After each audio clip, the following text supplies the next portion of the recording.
Non, moi je voulais revenir juste sur le terme djihadisme sur lequel vous êtes intervenu, hein, et j'ai entendu ce que vous disiez, hein, la difficulté d'utiliser ce terme et peut-être l'erreur. Nous, c'est vrai que quand on a fait, enfin, avec l'équipe, fait cette affiche, on l'a mis sur la même ligne que radicalisation, djihadisme et terrorisme. Donc je peux comprendre que des gens qui ont des connaissances dans la région musulmane soient un peu, oui, vexés. Enfin, je sais pas, je pense pas que vous étiez vexés, mais interpellés. Moi, ce que je veux dire, et c'est justement et ça génère aussi cette peur des fois de la méconnaissance. Moi, j'ai aucune connaissance, hein, dans la religion musulmane, hein, et dans aucune. Et ce terme, alors il est utilisé beaucoup, hein, en ce moment, mais il faut pas... la sémantique dans des situations comme ça, elle est toujours très complexe. Et moi, ça fait très longtemps que je suis assez mal à l'aise vis-à-vis de tous les termes qu'il faut utiliser. Voilà, est-ce que je dois m'adresser à cette personne en la nommant musulmane, musulman ou musulmane, alors que j'en sais rien. C'est pas écrit sur elle. Ou sur lui. Mais à un moment, il faut mettre des mots. Et je pense qu'en mettant ce mot djihadiste, même si c'est peut-être dans la culture, dans la connaissance de la religion religieuse, c'est une erreur, mais ça permet aussi aux concitoyens comme moi de mettre un mot sur ces gens. Voilà, aujourd'hui, comme je l'ai dit, c'est certainement une erreur de dire qu'un terroriste, c'est un djihadiste.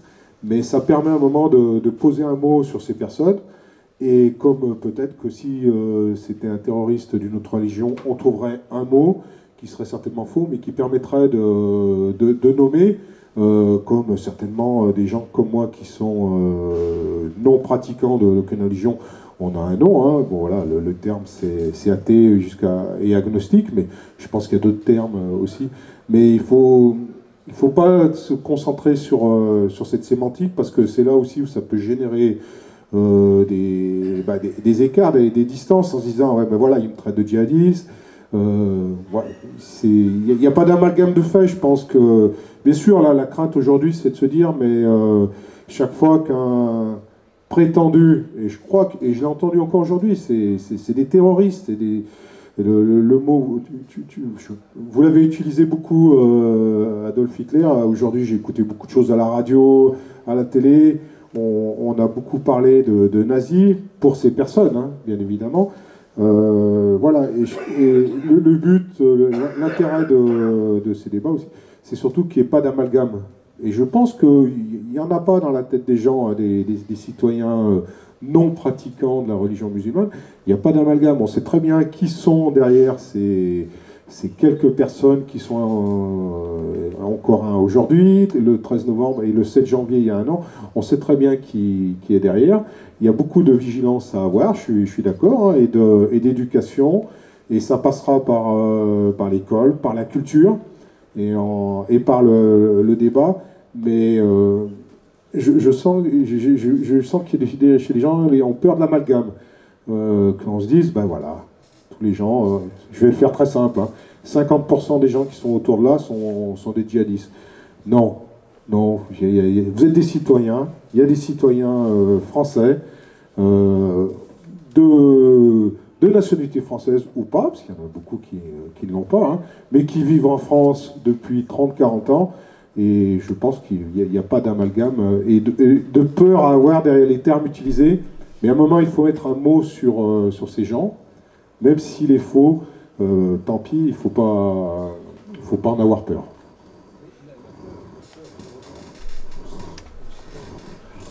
D'abord, la question de ces mots, moi je ne parle pas, c'est pas la MJC qui a... Disons, c'est au plan international. Au plan international, les médias, les politiques utilisent ces mots.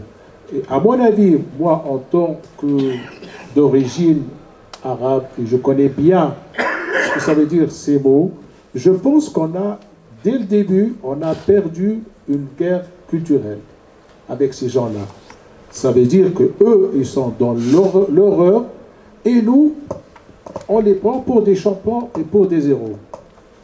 C'est ça le problème. Donc, il faut bien penser. Et là, je m'adresse, je clarifie une autre fois, je m'adresse à la communauté internationale, pas à la MJC. Au contraire, la MJC, je trouve qu'elle, franchement, je vous remercie pour ce débat et pour pas mal d'animations. Par exemple, l'année dernière, j'avais l'occasion d'assister en fin d'année à la pièce de théâtre qui est faite par des enfants. C'était très bien faite et je sais que la MJC fait de très bonnes choses. Voilà. Je ne parlais pas en tant que président de la MJC, je parlais en tant que citoyen français. Oui, de toutes les façons, ce n'est pas la MJC ou X ou Y qui a fait ces mots, c'est le problème de tout le monde. Juste pour rebondir, 2 secondes. Là où je suis vraiment d'accord avec vous, il y a quelque chose qui m'exaspère dans les médias, c'est quand j'entends des journalistes qui disent de ces assassins, car ce sont des assassins, ah, ce sont des gens prêts à mourir l'arme au poing. Parce que ça renvoie à un imaginaire magique et merveilleux, on les poste en Robin des Bois. En fait, ce sont des gens capables de nous tuer. C'est ça qu'il faut dire. Surtout et avant tout. Et dire qu'ils sont capables de mourir l'arme au poing, ça renvoie à une imagerie qui les enjolive.